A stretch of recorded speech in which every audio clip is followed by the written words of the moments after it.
Here with player manager Ben Greenhalgh. Ben, disappointing night for the Gate. Can you sum that one up, please?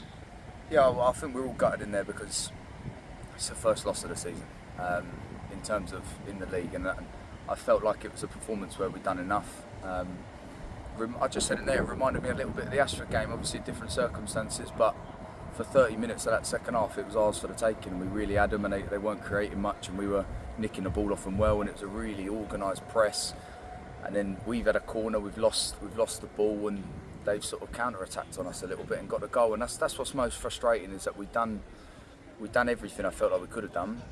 Still be critical about putting the ball in the back of the net. We had a couple of chances from 50 to 60 minutes, and I think we can look at it in two ways. Should have scored more maybe, but also just should have been more organised and not allowed a similar goal to the first. And it's a frustrating goal to concede where it's from our end, us trying to score and giving them the opportunity. But we have to look at them. They're probably the best team we've played. Difficult pitch, difficult conditions, and they play it very well.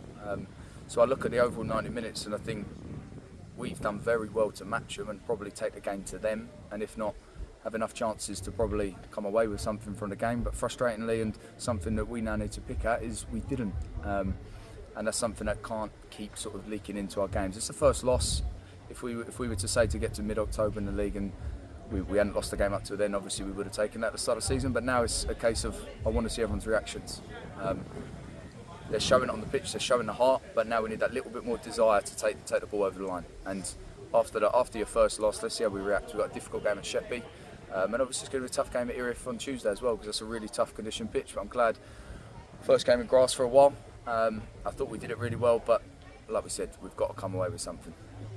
You talk about the group and picking them up for the next games. How do you plan on doing that? It's a new group, so I think these performances are going to happen. You don't want it to happen, and we wanted to go unbeaten as long as we could. But when you're a new group, this is when you learn things. This is when you find out about characters and mentality in between players. And also at the same time is who's going to have that confidence to keep sort of leading the side and taking the game to them. And let's have a reaction from the boys on Thursday, which I'm sure we will get, and take it to Sheppey, because I still feel like we took the game to them tonight. I think they'll be happy with 3 points, coming away with 3 points. But in my head, us, Burgess Hill, we'll both be there towards the end of the season and hopefully in those positions. So like I said, best team we played so far. Just gutted we haven't come away with at least 1 point. Okay, cheers Ben, thank you. No worries.